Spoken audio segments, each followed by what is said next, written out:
నమస్కారం. నా పేరు రామాంజనేయులు. గద్వాల పట్టణం జోగులాంబ గద్వాల జిల్లాకి వెళ్ళి ఇక్కడ హైదరాబాద్ లో గత 4 months 5 months కిందకి వెళ్ళి నేను ఒక ప్రైవేట్ హాస్పిటల్లో జాయిన్ కావడం జరిగింది.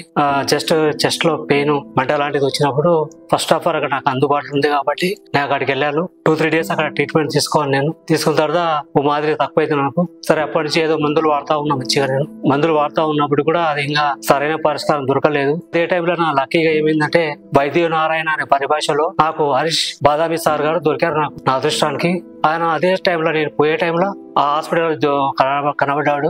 సార్ ఇట్లా ఉంది పరిస్థితి అని చెప్తే ఆయన నా పొజిషన్ ని నా పరిస్థితిని అంచనా వేసుకొని సరే నా చాలా బాధలో ఉన్నట్టు ఏదో చేద్దాం నాకు మంచి పని చేద్దామని ఆలోచన చేసి సరే అని చెప్పి అని ఒక టైం చెప్పాడు నాకు. ఆ టైంలో నేను అందుబాటులో లేకపోయింది. అది అక్కడ ఉన్న పరిస్థితులు సరిగా నాకు అనుకూలంగా లేకపోవడం వల్ల కొంత గ్యాప్ ఇవ్వడం జరిగింది. తర్వాత సారే ఫోన్ చేశాను నాకు. నేను అదే ఆశ్చర్యపోయాను. ఈ కాలంలో డాక్టర్ దొరకడం అరుదు, చాలా తక్కువ మంది ఉంటారు. సార్ నా బాబుకు ఫోన్ చేసి ఏమైంది మీ డాడీకి ఇంకా చేసుకోరా, మీరు మల్లారెడ్డి నారాయణ హాస్పిటల్కి వచ్చేసండి, మీరు ఇక్కడ అన్ని సౌకర్యాలు ఉన్నాయి, మీకు కరెక్ట్ ఆపరేషన్ సిస్టమ్స్ ఇక్కడ అన్ని ఉన్నాయి, ఇక్కడ చేసేస్తాను అంటే ఇమీడియట్ గా 4-5 days మధ్యకాలంలో ఈ మల్లారెడ్డి గారి కాలేజీకి రావడం జరిగింది. అదే టైంలో అప్పుడు వచ్చినప్పటి ఇలా రూల్స్ రెగ్యులేషన్స్ ఫాలో అవుతూ మంచి ట్రీట్మెంట్ తీసుకోవడం జరిగింది. ఇక్కడ నాకున్న స్టాఫ్స్ కానీ డాక్టర్స్, ఫిజియోథెరపిస్టులు, తర్వాత నర్సింగ్ డిపార్ట్మెంట్ వాళ్ళు ప్రతి హాఫ్ అన్ అవర్ ఒకసారి వచ్చి నన్ను కలుస్తూ పోయి నీ ఇబ్బంది ఏంది, నీది ఏది ప్రాబ్లం ఏంది ప్రతిదీ అడుగుతూ అప్ టు టైం అడుగుతూ నన్ను బాగా కన్విన్స్ చేసి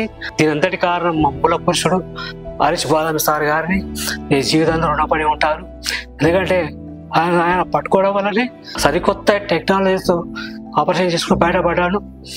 ఎందుకంటే నేను నా ఆర్థిక పరిస్థితి బాగా లేకున్నప్పటికీ కూడా నేను సాధారణమైన వీవర్ అంటే చేనేత వృత్తి మీద ఆధారపడి జీవిస్తున్నామని అటువంటి వ్యక్తిని లక్షలలో అయ్యే వ్యయాన్ని ఆయన మొత్తానికి వదులుకొని నా మీద తాప ఎదరం కొద్దీ ఏదో చేద్దాం వీళ్ళకు వీవర్స్ బీదవాళ్ళని చెప్పేసి ఆయన బాగా కేర్ తీసుకొని లక్షల ఎమోషనల్గా చేసి ఆయన ఈ స్థితికి నాకు ఆపరేషన్ చేసి బయటపడ్డాడు.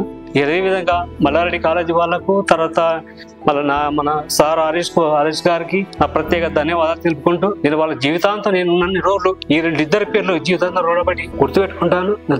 నాతో పాటు సహకరించిన వాళ్ళకు నేను ట్రీట్మెంట్స్ ఉండేది కాక 10 మందికి బయట వాళ్ళకు కూడా నేను చెప్పగలుగుతాను, ఈ పని మాత్రం చేయగలుగుతాను.